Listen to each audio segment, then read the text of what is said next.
Moi! Onks just 9-luokan päättänyt nuori, jota kiinnostaa tekoäly ja sen mahdollisuudet? Jos kuulostaa sulta, niin hae meille kesätöihin. Tekoälylähettilääksi. Som MyTech AI-ambassadör får du den unika möjligheten att lära dig om hur AI används och utvecklas, besöka teknologiföretag och se hur de använder AI i arbetslivet och lära andra att använda AI samtidigt som du utvecklar dina färdigheter. And on top of that, gain valuable work experience, build connections with technology companies and learn new skills that you can use both in your daily life and in your studies.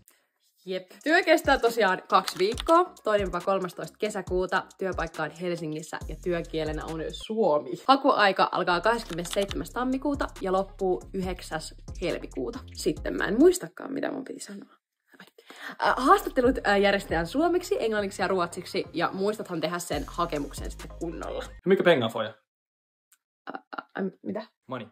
Niin, palkka! Aivan! 500 € plus vuosilomakorvaus. Ja sit sulla pitää olla kesäseteli. Olen jopa vähän pettynyt, kun työt loppuu, kun oli niin kivaa. Tämä oli tosi rento ja kiva kesätyö. Sain työkokemusta ja mulla oli hauskaa ja hyvä olla. Nää oli siis viime vuoden kesätyöntekijöiden kommentteja. Jos yhtään kiinnosteli, niin laita kuule hakemusta tulemaan. Tsemppiä hakuihin. Lycka till, good luck!